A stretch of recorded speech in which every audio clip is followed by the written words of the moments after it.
warahmatullahi wabarakatuh. Halo rekan-rekan semuanya, perkenalkan nama saya Gebu Secara Putri dari kelas MJ 601. Di sini saya akan memaparkan hasil observasi saya mengenai pola komunikasi pada divisi warehouse di PT Hanyong Majalengka. Ada beberapa poin yang akan saya sampaikan dalam video ini, yaitu yang pertama ada profil singkat perusahaan, yang kedua ada struktur organisasi, yang ketiga ada gambaran pola komunikasi, dan yang keempat ada hasil analisa, lalu yang terakhir ada kesimpulan dan saran.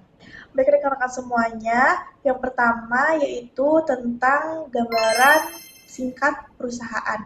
PT Hanyong merupakan perusahaan yang berdiri pada tahun 1986. Perusahaan ini pertama kali berdiri yaitu berada di Korea Pusat. Namun pemilik PT Hanyong Indonesia yang bernama Sun Giyong, beliau membuka anak perusahaan atau cabang perusahaan di beberapa negara yaitu seperti di Vietnam, Cina, dan salah satunya berada di Indonesia. PT Hanyong adalah perusahaan yang memproduksi kain bukan tenunan untuk sepatu dan keperluan industri.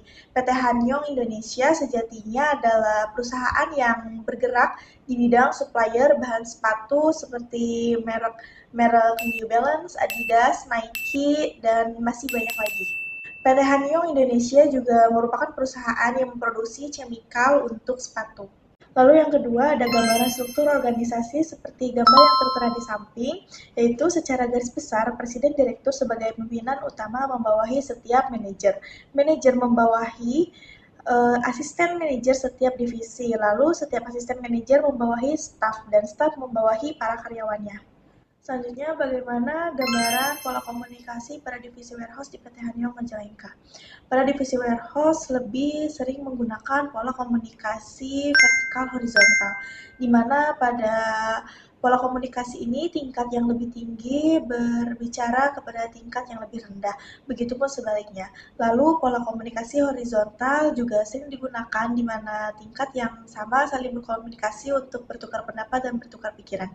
Pola komunikasi vertikal pada divisi warehouse yaitu contohnya atasan pada divisi warehouse menginstruksikan pekerjaan kepada operator warehouse atau admin untuk melakukan instruksi yang dia perintahkan. Lalu untuk komunikasi horizontal biasanya digunakan untuk tingkatan yang sama seperti admin kepada admin untuk saling bertukar pendapat dan bertukar pikiran dan juga untuk berkoordinasi masalah pekerjaan. Lalu selanjutnya ada peran supervisor atau SPV pada divisi warehouse, yaitu untuk mengatur pekerjaan bawahnya, mengatur bagaimana cara pekerjaan berjalan lancar agar mencapai tujuan yang sama. Ada dua peran supervisor pada divisi warehouse ini, yaitu yang pertama pengelolaan sumber daya manusia. Seorang supervisor harus mampu mengelola sumber daya yang ada. Ini termasuk mengalokasikan tenaga kerja dan mengoptimalkan penggunaan sumber daya lainnya untuk mencapai kinerja yang optimal.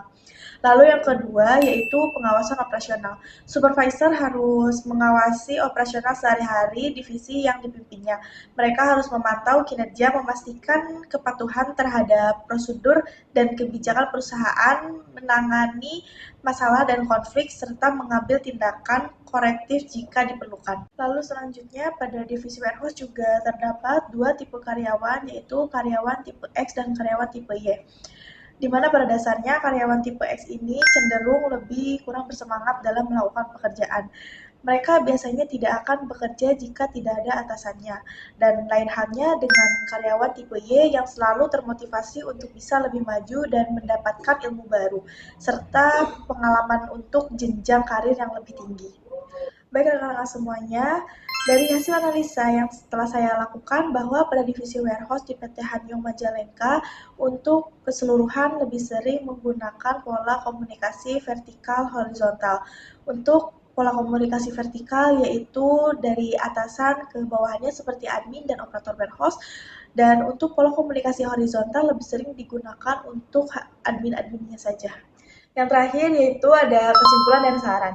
Kesimpulan dari hasil observasi yang telah dilakukan, pola komunikasi pada divisi warehouse di PT Hanyong Majalengka berhasil dilakukan dengan pola komunikasi horizontal vertikal, di mana setiap karyawan yang ada di divisi ini mampu berkomunikasi dengan baik dan mampu mencapai tujuan yang sama dalam pekerjaan.